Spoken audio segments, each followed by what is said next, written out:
Alhamdulillahi Rabbil Alamin. Bagaimana menghadapi ujian fitnah dari orang, ujian fitnah dari orang. Fitnah dalam artian sini baba fitnah itu maksudnya ya. Iya kan? Yang istilah baba fitnah, adu domba, ghibah. Dia ini satu suka berfitnah, bahaya. Berarti menghadapi orang seperti itu, doakan dia dapat hidayah. Mau apa coba sama dia tuh? Kalau kita nggak bisa apa-apa, doain aja dulu yang pertama supaya dia dapat hidayah. Kemudian yang kedua, kalau kita bisa menasehatinya, nasihati orang itu.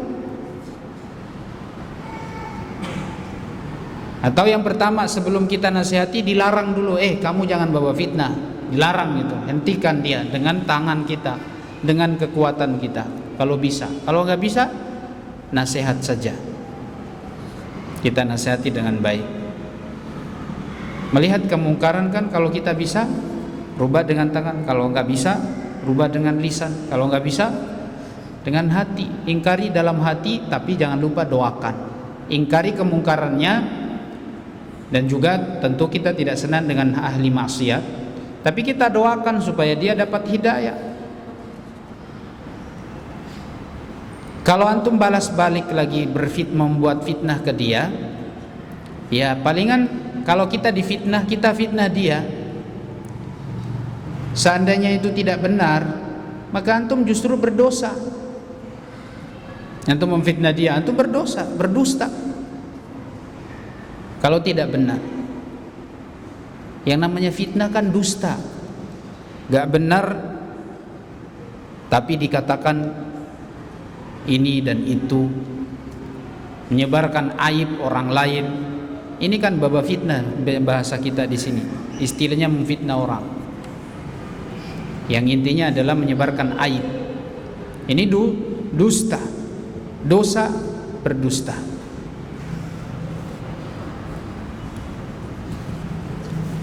Jadi menghadapi orang yang suka memfitnah, suka menggibah, suka menyebarkan aib orang lain adalah dengan tadi yang pertama, kita cegah dengan tangan. Kalau nggak bisa nasihati, kalau nggak bisa kita ingkari kemungkarannya. Setelah itu kita doakan orang tersebut. Iya. Kalau kita balas memfitnah, justru kalau seandainya memang dia bisa berhenti juga dengan fitnahnya kita, ya cuman menghabiskan supaya kita puas saja, kita bisa membalas dendam. Iya kalau dia memfitnah kita, tapi kalau memfitnah orang, ya udah doakan saja. Terakhirnya begitu, nggak ada yang lain. Kemudian apakah mengklarifikasi ujian tersebut kepada orang yang memberi fitnah tersebut?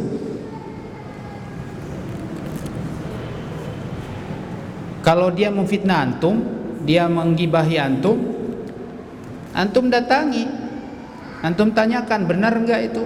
Dia benar enggak memfitnah, atau dia benar enggak menyebarkan aib kita? Tanyakan saja. Kalau dia terus terang, dia jujur, ya antum nasihatin. Antum cegah dia, antum nasihati dia. Kalau nggak bisa, ya banyak bersabar. Nggak bisa juga antum marah-marah lagi.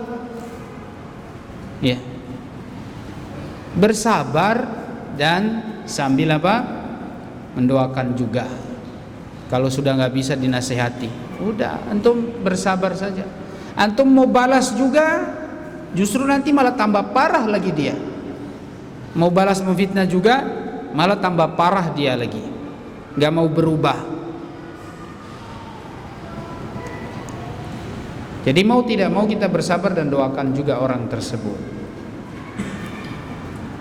Baik. Atau cukup berbuat baik saja dan mendiamkan masalah fitnah tersebut. Iya. Orang yang terima fitnah seperti itu dengan sabar, dia mengharap pahala dan dia doakan orang yang memfitnahnya atau yang menggibahinya, dia dapat pahala banyak, pahala bersabar, pahala mendoakan orang tersebut. Kalau dia dapat hidayah, pahalanya berlipat-lipat. Iya. Kalau orang yang memfitnah tadi dapat hidayah, pahala orang yang tadi difitnah, yang terzalimi berlipat-lipat. Ya. Kalau seandainya orang yang tadi memfitnah tidak dapat hidayah, lalu kemudian dia meninggal dalam keadaan dia suka memfitnah orang, ini berarti dosa besar. Nanti di hari kiamat Allah akan apa? Ini disebut dengan orang muflisun, orang-orang yang merugi, yang bangkrut. Nanti dosa-dosa kita diambil sama dia.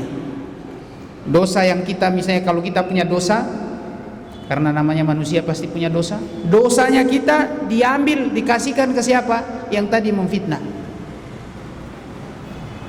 Yang tadi memfitnah itu dikasih ke sana. Kalau dosa kita udah habis, tapi belum seimbang kezaliman dia tadi, fitnahnya dia ke kita itu belum seimbang dosanya dengan dosa yang diambil dari kita, belum seimbang, maka pahala kebaikan dia diambil, taruh ke kita, dia dikasihkan ke kita.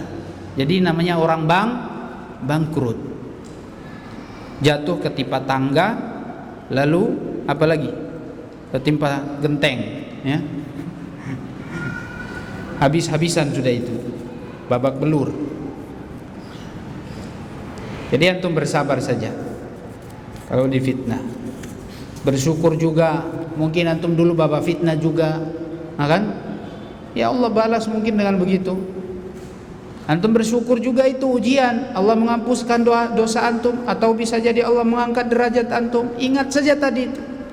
Ya Allah, mungkin ada kesalahan di ana, mungkin ana pernah salah ke orang, mungkin antum nggak pernah bersalah ke dia, tapi antum bersalah ke orang lain.